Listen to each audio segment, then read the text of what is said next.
Setiap kali ada cewek saya dekati, ternyata Iqbal itu suka pada cewek yang sama, tapi dia menahan diri karena melihat saya sudah mendekat. Nah, berarti cewek yang ini adalah cewek yang kedelapan.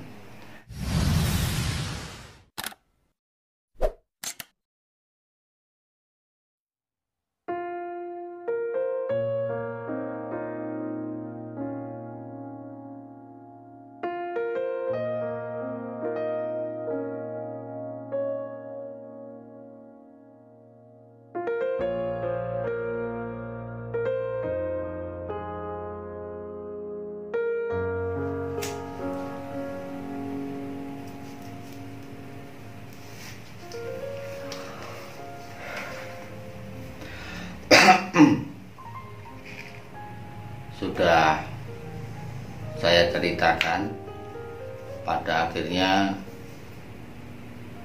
hanya kami bertiga yang bisa berangkat ke Gunung Slamet, karena yang lain yang kami tawari kebetulan berhalangan.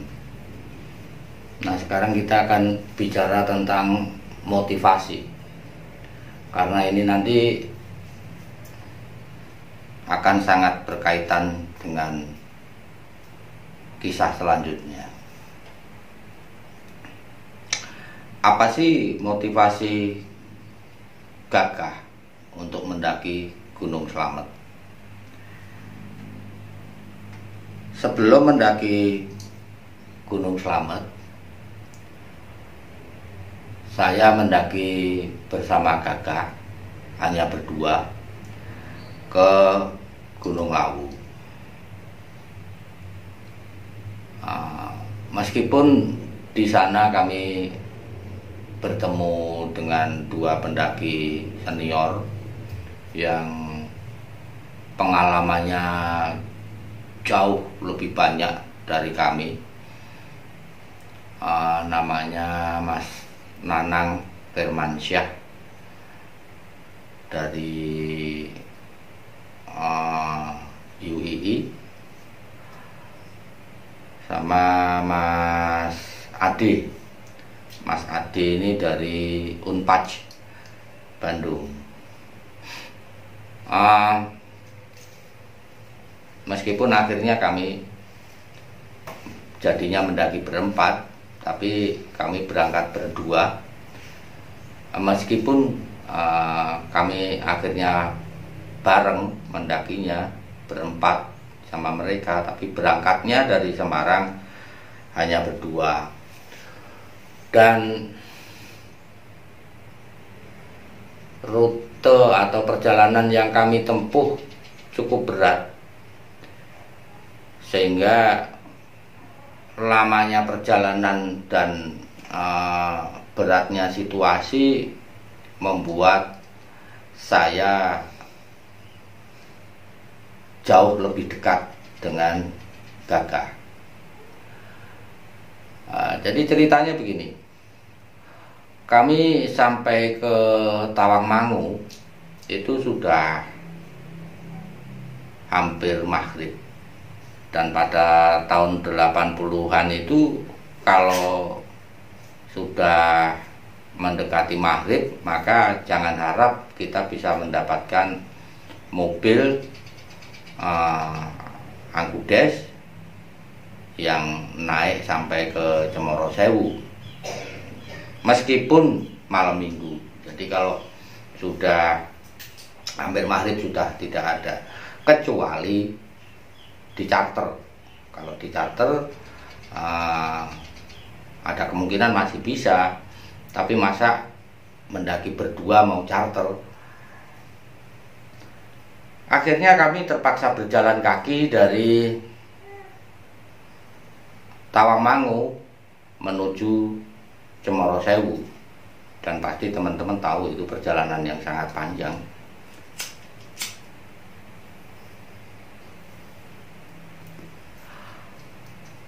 Saat kami sampai di Gondosuli kalau nggak salah,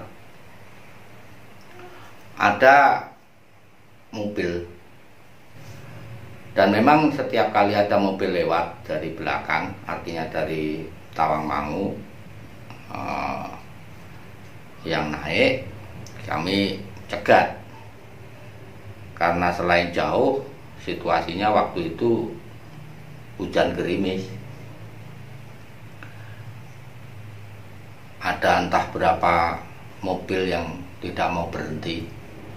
Sampai pada akhirnya ada sebuah mobil family yang agak besar begitu ya, mau berhenti. Kemudian kami ditanya, mau kemana mas? Kalau boleh mau numpang sampai Cemoro Sewu. Oh iya ya, silakan. Ternyata yang ada di mobil itu bukan satu keluarga ya, tapi kayaknya itu teman. Jadi beberapa laki-laki, mereka menuju Sarangan. Celakanya mulutnya pada bau minuman keras. Jadi mereka ini mengemudi sambil mabuk dan ngebut. Saya bisa lihat wajah si Gagah ini yang jadi pucat pasi. Yang pertama, karena si Gagah ini anak yang baik-baik terhadap fenomena orang yang minum begitu, dia agak bagaimana ya, agak kurang senang. Kadang-kadang kalau dia pas main ke kos-kosan dan lihat aku mabuk itu, dia cepat-cepat pulang. Yang kedua, mungkin karena ketakutan, saya saja punya ketakutan yang sama kalau soal itu. Mereka ngebut sekali dan kondisinya itu jalanan licin dan berkelok-kelok, naik turun. Dan ini mengkhawatirkan. Dalam hati kami rasanya moga-moga cepat sampai gitu ya. Nah, sepanjang perjalanan para pemuda ini muter lagu yang keras dan mereka juga bicara dengan keras-keras. Nah, sampai di Cemoro Sewu itu saya sudah teriak-teriak, mas sudah berhenti mas, tapi mereka nggak dengar. Akhirnya kelewatan lah itu Cemoro Sewu, dan akhirnya kami diturunkan di tengah hutan. Jadi dari hutan itu saya berdua terpaksa jalan kaki kembali ke Cemoro Sewu. Dan sepanjang perjalanan si Gagah ini tampak agak merengut. Saya hibur dia, sudahlah, ini perjalanan yang ini masih lebih mending daripada kalau kita harus jalan kaki penuh dari Tawangmangu ke Cemoro Sewu. Ini tadi kita sudah menghemat. Iya, tapi masih untung kita tidak celaka nabrak pohon itu ya. Nah, kemudian kami mendaki, ketemu sama dua pendaki tadi. Kayaknya itu sudah ada dalam konten lain. Tapi yang mau saya sampaikan adalah di puncak Lawu, Gagah cerita tentang obsesinya naik gunung. Gagah ini punya pemahaman bahwa dia merasa tidak diciptakan Tuhan sebagai warga Aji Barang atau warga Banyumas atau warga Jawa Tengah. Tidak. Dia merasa bahwa Tuhan menciptakan dia itu sebagai orang Indonesia. Artinya karena dia merasa menjadi orang Indonesia, maka dia punya antusiasme, punya pengharapan, bahkan mungkin menjadi semacam obsesi, bahwa dia akan mengunjungi gunung-gunung tertinggi di Indonesia.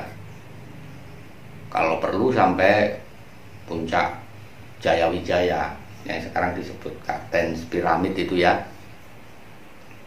Itu membuat saya kaget tapi juga bangga. Karena apa? Karena puncak Jayawijaya itu sesuatu yang bahkan aku sendiri tidak punya keinginan untuk sampai ke sana. Kenapa? Karena aku tahu betul untuk mencapai puncaknya itu selain butuh dana yang besar, itu juga butuh tambahan skill, tambahan keterampilan untuk berhadapan dengan gunung es, medan bersalju, udara dingin. Itu juga akan membutuhkan peralatan yang berbeda. Tapi dia berani menginginkan itu, dan dia menginginkannya secara bertahap. Nah, karena untuk mencapai ketinggian demikian, menurut dia harus dilakukan secara bertahap, maka dia ingin bisa menaklukkan atau mencapai, kalau istilah zaman dulu sih menaklukkan ya, tapi ini harus dirubah. Jadi pendakian ke Gunung Slamet itu banyak memberi pemahaman pada saya bahwa orang sebenarnya tidak pernah menaklukkan gunung. Kita merasa menaklukkan tapi gunungnya tetap tegar, sementara kita jadi terseok-seok, jadi capek. Bahkan pada kasus Gunung Slamet ini orang bisa mati, gunungnya tetap tegak berdiri. Ya, jadi motivasi Gagah ini untuk mendaki Slamet adalah bahwa Slamet merupakan puncak tertinggi di Jawa Tengah dan itu harus dia capai untuk mencapai gunung-gunung yang lebih tinggi. Nah, yang unik adalah Iqbal. Iqbal itu sangat dekat dengan keluarga, terutama ibunya. Dan setiap kali menerima beasiswa, lalu uangnya justru dia pakai untuk mendaki, ternyata diam-diam dia merasa bersalah. Dia merasa belum membahagiakan, belum sempat membalas ibunya. Jadi belum pernah dia bisa menyisihkan untuk membelikan ibunya sesuatu, apalagi ayah atau adik-adiknya ya.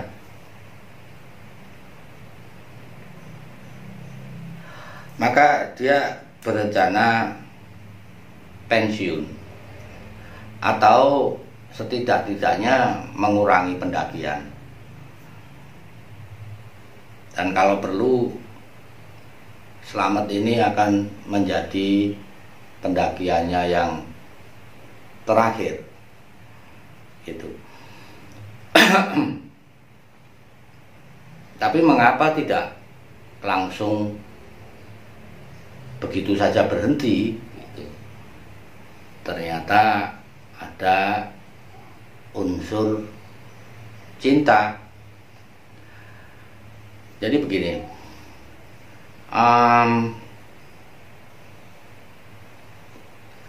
sebenarnya untuk menceritakan ini saya harus berpikir beratus-ratus kali, karena ini akan melibatkan orang lain yang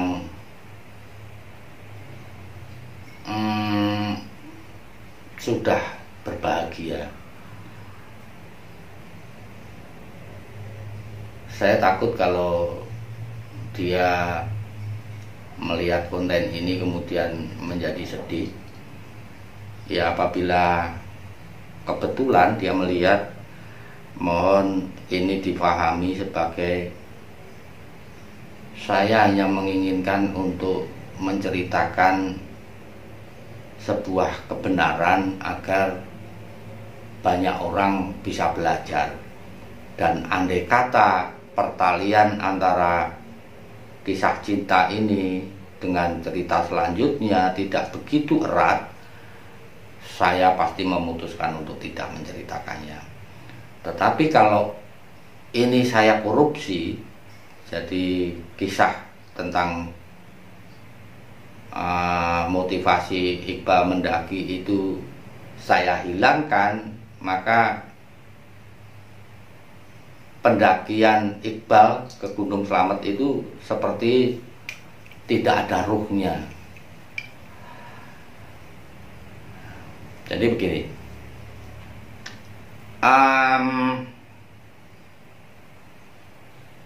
ketika kami ketemu, jadi ketika saya dari Purwodadi kemudian ke Semarang, ke rumah Iqbal untuk ngampiri, ya, untuk menjemput dia mendaki, kami ngobrol, lalu dia bercerita bahwa dia sedang jatuh cinta, maka dia ingin mendaki Slamet untuk mengambil bunga Edelweiss. Saya ingatkan teman-teman, ya, kalau pada tahun 80-an mengambil Edelweiss itu sudah dihimbau untuk tidak dilakukan, tetapi belum ada hukuman yang tegas. Jadi para pendaki masih banyak yang mengambil bunga itu.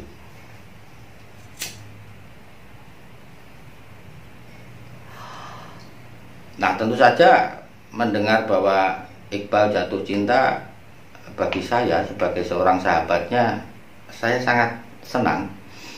Karena sejauh itu Iqbal itu hanya mikir belajar saja. Tidak ada fun, tidak ada apel, tidak ada jadi romantika sebagai mahasiswa itu, kalau bagi aku itu terasa kering lah, terasa kering.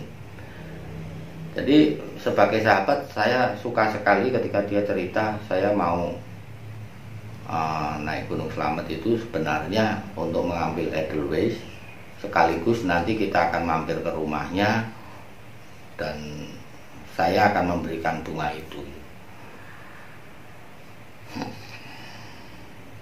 Tapi saya kaget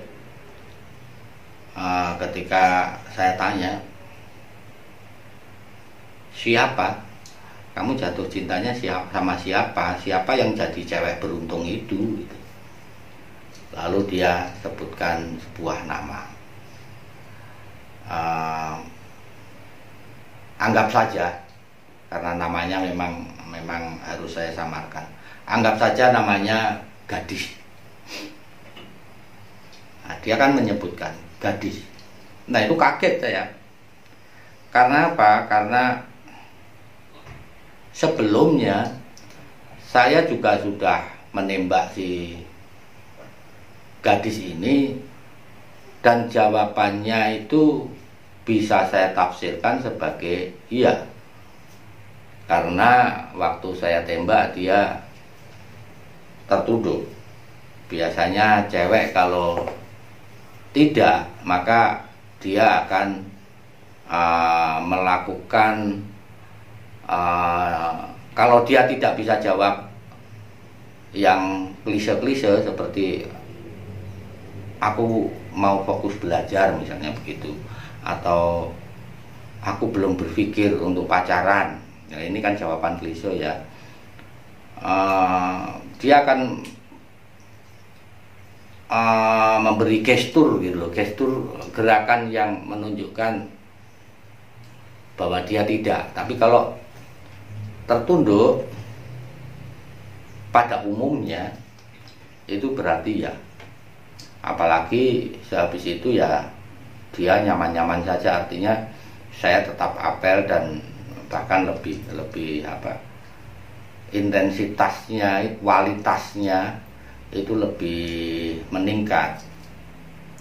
Nah terus aku kan tanya sama Iqbal, nah kamu menyatakannya kapan? Kira-kira seminggu yang lalu. Aduh, gimana ya? Emang ada apa? Nah, aku itu sudah menyatakan itu sebelum kamu. Nah terus, nah gitu ya, kemudian terjadi diskusi. Nah aku tanya, jawaban dia bagaimana?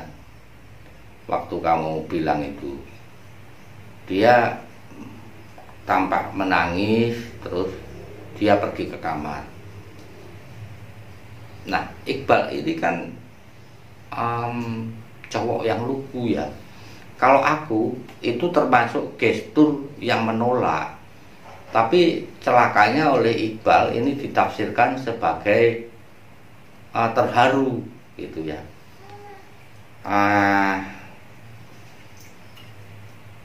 Ya susah, kita terjadi perdebatan. Kemudian pada waktu itu kan dia jengkel sama aku ya. Terbongkarlah bahwa sebenarnya sebelum itu kami berdua itu selalu menyukai orang yang sama. Ada 7 kalau nggak salah.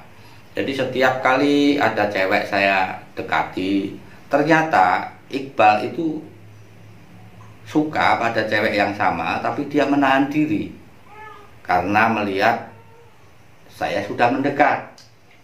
Nah berarti cewek yang ini adalah cewek yang ke-8, dan dia kecewa karena 7 orang yang saya dekati itu akhirnya nggak jadi, ataupun kalau jadi itu hanya iseng-iseng saja. Maka dia menekankan bahwa yang ini kamu nggak boleh main-main. Ingat bahwa oke lah, silakan jalan, tapi aku juga menyayanginya. Jadi kesepakatan kami adalah kami akan mendaki, kemudian saya akan biarkan si Iqbal ini mengambil bunga, bahkan mengantarkan ke rumah si gadis ini, sambil rencananya dia mau minta maaf. Sudah apa ya, kalau menurutku itu juga nggak perlu sebenarnya, ngapain minta maaf ya, tapi itulah yang dipikirkan si Iqbal. Jadi dia mau minta maaf dan mencabut ucapan itu. Kalau sekarang aku pikir pemikiran seperti itu, masa ada jatuh cinta diralat seperti itu ya naif. Tapi waktu itu kan kami masih sangat muda, segala sesuatunya itu rasanya harus dilakukan secara idealis dan formal. Nah itu motivasi Iqbal. Jadi gagah ingin menginjakkan kaki di Slamet, karena itu memang salah satu gunung tinggi di Indonesia. Sementara Iqbal ingin mengambil bunga, memberikannya untuk yang pertama dan terakhir kepada seorang cewek yang dicintainya, yang namanya kita samarkan sebagai gadis. yang sudah saya tembak lebih dulu. Sudah saya ceritakan motivasi kedua teman saya. Giliran apa sebenarnya motivasi saya untuk mendaki Slamet saat itu ya. Dan ini menjadi sulit karena di awal-awal mendaki itu saya menikmati sunrise, matahari yang terbit, kemudian berada di titik tertinggi setelah melewati perjalanan yang sangat capek, yang sangat meletihkan, juga bagaimana mengatasi lapar, haus, dan udara yang begitu dingin. Di awal-awal itu begitu. Cuman segera saya temukan bahwa naik gunung itu sudah apa ya, sangat menjadi candu, seakan-akan menjadi candu bagi saya, sehingga bahkan saya nggak peduli lagi ini mau hujan mau enggak ya naik, meskipun situasinya berkabut dan sampai di puncak nggak bisa lihat apapun kecuali kabut, sudah nggak ada bedanya. Yang penting kalau saya kangen mendaki, maka saya akan berangkat. Dan karena gunung tinggi di Jawa Tengah itu bisa dihitung dengan jari di bawah 2 tangan ya, jadi nggak ada 10 toh itu di luar Slamet ya. Itu kan berarti cuman Sumbing, Sindoro, Merbabu, Lawu, kemudian di bawah 3000-nya itu paling kan kita hitung kan Merapi. Nah, di bawah itu ada gunung yang meskipun jalurnya menantang, tetapi secara ketinggian itu saya bahkan diledek sama teman-teman. Ungaran misalnya, Ungaran itu terutama mereka yang pada saat itu belum pernah mendaki, biasanya akan mencibir saya, itu gunung apa, itu gunung ketinggiannya cuman 2050. Gunung-gunung yang lain seperti Prau, Andong, Muria sudah cukup banyak yang mendaki. Tapi waktu itu kalau kita mendaki Muria ya teman-teman juga akan apa ya, meledek, bukit kok didaki kan begitu. Nah, Gunung Prau itu yang ketinggiannya sebenarnya lebih tinggi dari Ungaran, itu belum didaki. Andai kata itu sudah didaki pun tetap pasti itu juga tidak akan dihitung sama teman-teman. Jadi saya mulai kehabisan gunung yang cukup layak untuk didaki untuk ukuran saat itu. Satu-satunya ya saya harus mendaki Slamet. Baru setelah itu nanti saya melebar ke Jabar atau Jatim. Itu yang bisa saya sampaikan tentang motivasi kami masing-masing saat kami putuskan kami bertiga mendaki Gunung Slamet.